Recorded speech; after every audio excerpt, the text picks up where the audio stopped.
Betting యాప్ల promotion కు సంబంధించి యాంకర్ శ్యామలపై కేసు నమోదు కావడంతో రాజకీయంగా తీవ్ర దుమారం రేగుతోంది. సినీ సెలబ్రిటీలతో పాటు వైసీపీ అధికార ప్రతినిధిగా ఉన్న శ్యామల పేరు కూడా నిందితుల జాబితాలో చేరింది. పెద్ద మొత్తంలో డబ్బు సంపాదించేందుకు బెట్టింగ్ యాప్లను ప్రమోట్ చేసిన ఆమె ఇప్పుడు అరెస్టు భయంతో కోర్టులను ఆశ్రయిస్తున్నారు. ఈ వ్యవహారం వైసీపీని ఇరకాటంలోకి నెట్టడంతో పార్టీ ఇప్పటివరకు ఎటువంటి అధికారిక ప్రకటన చేయలేదు. మరి సీఎం జగన్ ఈ వ్యవహారాన్ని లైట్ గా తీసుకుంటారా లేక శ్యామలపై కఠిన చర్యలు తీసుకుంటారా అన్నది ఆసక్తికరంగా మారింది. శ్యామలపై కేసు నమోదు కావడం ఒక్క ఆమెకే కాదు, వైసీపీకి కూడా తలనొప్పిగా మారింది. తెలంగాణ పోలీసులు ఆమెతో పాటు మరికొందరు టీవీ ప్రముఖులు, యూట్యూబర్లపై పంచాగుట్ట పోలీస్ స్టేషన్లో కేసు నమోదు చేశారు. దీంతో శ్యామల వ్యవహారం రాజకీయంగా చర్చనీయాంశమైంది.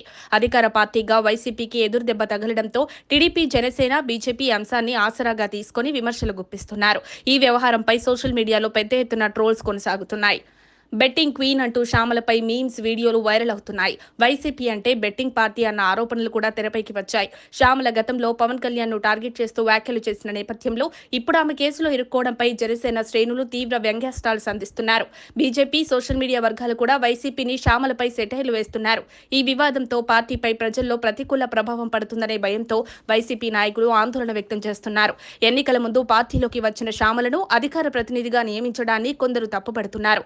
రాజకీయ అనుభవం లేని వ్యక్తికి పెద్ద పదవి ఇవ్వడం వల్లే ఇప్పుడు ఈ పరిస్థితి వచ్చిందని వారు అభిప్రాయపడుతున్నారు. పార్టీ అధినేత జగన్మోహన్ రెడ్డి ఇప్పటివరకు ఈ అంశంపై అధికారికంగా స్పందించలేదు. అయితే పార్టీ చర్చలు జరుగుతున్నాయి. శ్యామల వ్యవహారాన్ని వ్యక్తిగతంగా చూడాలా లేక పార్టీని రక్షించేందుకు ఆమెపై చర్యలు తీసుకోవాలా అన్న విషయంపై వైసీపీ నాయకత్వం తర్జనభర్జనలు పడుతోంది.